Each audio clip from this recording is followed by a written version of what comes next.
সবগুলা কি জিরান্ড হয়ে গেছে, এগুলো সব নাউন হয়ে গেছে। নাউন। হ্যালো, আসসালামু আলাইকুম মাই ডিয়ার লার্নার। আজকে এমন একটি জাদুঘরি ক্লাস নিয়ে আসছি যে এখানে কার্সিভ রাইটিং লিখে রেখেছি, ঠিক আছে?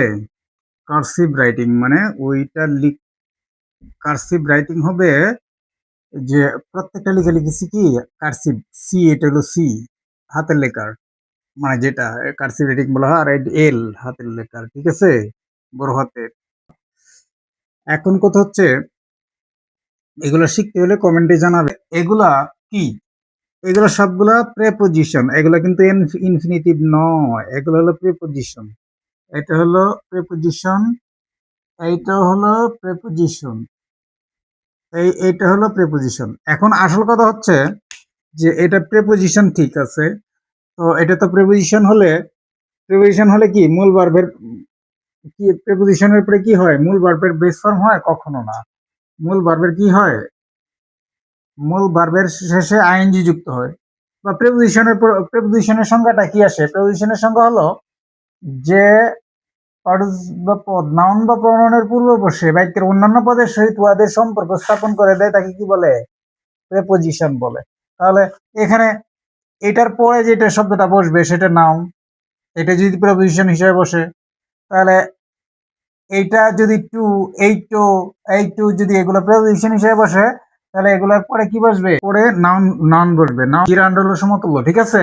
তাহলে নাউনের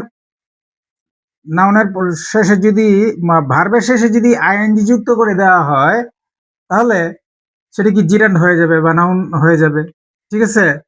তাহলে এরকম যেমন যেমন এটাতে বাক্য তৈরি করতেছি, লুক ফরওয়ার্ড টু হলো প্রত্যাশা করা। লুক ফরওয়ার্ড টু যদি প্রত্যাশা করা হয়, তাহলে looking forward to passing your exam.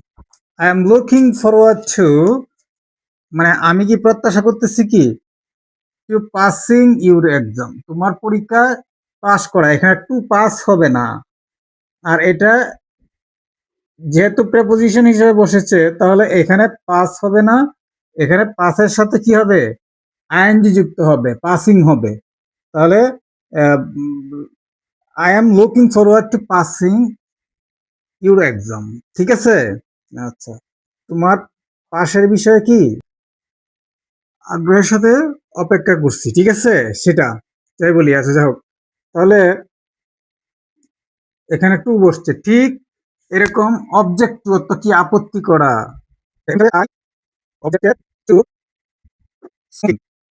I objected two smoking, আমি ধূমপানে আপত্তি করেছিলাম, তাহলে আই অবজেক্টেড টু স্মোকিং। তাহলে অবজেক্টেড এখানে টু প্রেপোজিশন হিসেবে, তাহলে টু এর পরে এই যে মূল ভাবে শেষে আইন যুক্ত হয়েছে, two smoking.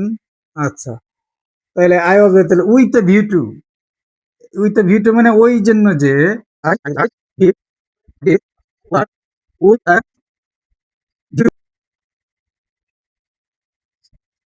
I did this work with a view to সাকসিডিং, ঠিক আছে।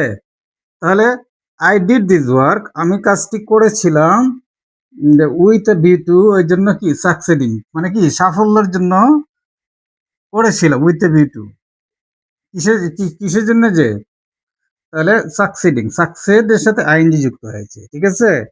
এখানে একটা এখানে এখানে কিন্তু মূল বড় বেস ফর্ম হয় না। আর সবগুলা কি জিরান্ড হয়ে গেছে, ওগুলো সব নাউন হয়ে গেছে। নাউন ইকুইভ্যালেন্ট তো জিরান্ড। তাহলে প্রেপোজিশনের পর এটা মনে রাখলে হয়, ঠিক আছে। Look down upon, look down upon হলো ঘৃণা করা। তাহলে এটা কি লিখতে হবে? Don't look down upon helping হিম। তাহলে তাকে সাহায্য করার নিয়ে কোনো ঘৃণা করো না বা এখানে অবজ্ঞাও করো না, ঠিক আছে। আচ্ছা, তাহলে এরকম, তাহলে don't look down upon, look down এই প্রেপোজিশন বসছে, তাহলে এটার পরে নাউন বসার কথা। বসলে কি কি হইতো? নাউন বসে ডোন্ট লুক ডাউন আপন দা পোর, মানে গরিবদেরকে ঘৃণা করো না। তাহলে এখানে দা পোর, এখানে কি নাউন হইতো? তাহলে এখানে কি হেল্পের সাথে আইএনজি যুক্ত হয়ে তারপরে ওটা কি অবজেক্টিভ ফর্ম হিম বসছে। তাহলে don't look down upon helping হিম, এখানে কিন্তু আইএনজি যুক্ত হয়েছে। ঠিক আছে, এটা প্রেপোজিশন হিসেবে বসেছে। আমাকে কমেন্টে জানাবেন, আশা করি বুঝতে পেরেছেন। ধন্যবাদ আপনাদের।